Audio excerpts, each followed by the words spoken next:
एक बहुत बड़ी खबर अपने दर्शकों को बता देते हैं। मालेगांव ब्लास्ट पर आज कोर्ट का फैसला अब से कुछ ही मिनटों में आने वाला है। 10:20 समय हो चुका है और अब से 10 मिनट बाद बेंच बैठेगी और इस मामले पर सुनवाई करेगी। अभी का अपडेट यह है कि सारे आरोपी जिन्हें कोर्ट ने तलब किया था वो कोर्ट परिसर के अंदर मौजूद हैं और अब से कुछ ही देर में फैसला आने वाला है। साध्वी प्रज्ञा, समीर कुलकर्णी ये आरोपी हैं और इन्हें कोर्ट रूम में पेश होने के लिए कहा गया था। रमेश उपाध्याय भी आरोपी हैं, इन्होंने अपना पक्ष रखा है। साथ ही साथ जांच एजेंसीज की ओर से सारी बातें रखी गई हैं, जो साक्ष्य रखे गए, जो फैक्ट्स रखे गए हैं और अब उसके आधार पर आज का यह फैसला आने जा रहा है। अब से कुछ ही देर में मालेगांव ब्लास्ट मामले पर फैसला एनआईए की स्पेशल कोर्ट सुनाएगी।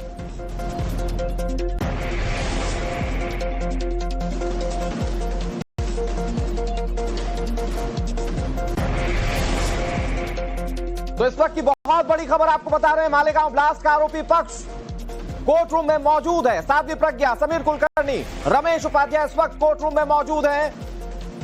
क्या फैसला आएगा इस पर सभी की निगाहें टिकी हुई हैं। इन आरोपियों के लिए यह फैसला बहुत जरूरी है।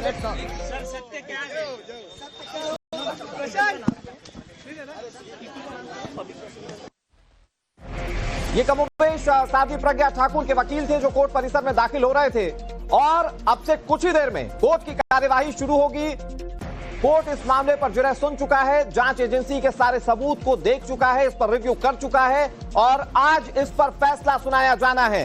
बड़ा अपडेट यह है कि सारे आरोपी जिन पर आरोप लगे हैं वो इस वक्त कोर्ट रूम में मौजूद हैं और अब से कुछ ही देर में कोर्ट की कार्यवाही शुरू होगी।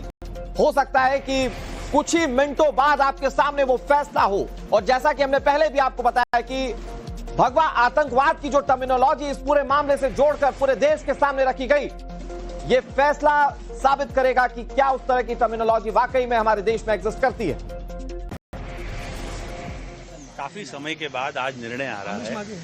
ये निर्णय हमारे सभी, आपके, हमारे और समाज के सामने भी जो प्रश्न हैं उन प्रश्नों का उत्तर कोर्ट के निर्णय के माध्यम से हमारे सामने आने वाला है।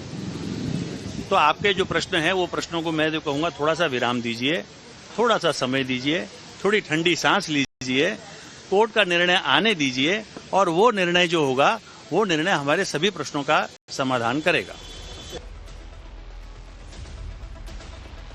और हमारे सहयोगी अतुल सिंह ने मालेगांव ब्लास्ट मामले में आरोपी रमेश उपाध्याय से बातचीत की। वो कह रहे हैं कि उन्हें न्याय मिलेगा। उन्होंने क्या कहा आपको सुनाते हैं।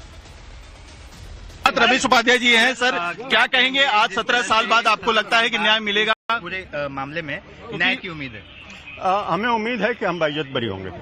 लेकिन सर क्या लग रहा है केस जिस तरीके से बनाया गया था, क्या वो पूरी फ्रेम की गई थी, सरकार के दबाव में किया गया था? क्योंकि एटीएस और एनआईए की जांच में बहुत ज्यादा अंतर। न्यायालय अपना फैसला देगा। हम लोग तो पूरी दुनिया जानती है कि एटीएस ने जो जांच की उसको एनआईए ने उसको उलट दिया। लेकिन आपको लगता है हिंदू आतंकवाद शब्द का इस्तेमाल सबसे पहले इसी मामले में किया था? राजनीतिक तौर पे उस स्लोगन का इस्तेमाल हुआ, उसका कोई मतलब नहीं है। कल ही माननीय गृह मंत्री ने हॉस्टाइल हुए हैं अपनी बयान से पलटे हैं, तो आपको लग रहा है कि पूरी तरीके से साजिश करके एटीएस ने आपके खिलाफ ये मामला चला के फ्रेम करने की कोशिश की? एटीएस ने जो झूठे गवाह पेश किए थे वो न्यायालय में आकर मुकर गए और उन्होंने बताया कि उनको टॉर्चर करके एटीएस ने उनसे झूठे बयान लिखवाए थे। लेकिन आपको क्या लगता है चार्ज क्यों, आप लोगों को टारगेट क्यों किया गया? साध्वी प्रज्ञा हो, आप हो, कर्नल पुरोहित हो, टारगेट क्यों किया गया? आपकी एक संस्था भी थी जिसको भी टारगेट किया गया था। मुख्य वजह क्या थी, आपको क्या लगता है? ये न्यायालय के जजमेंट में आ जाएगा, ऐसी मुझे उम्मीद है। ये थे रमेश उपाध्याय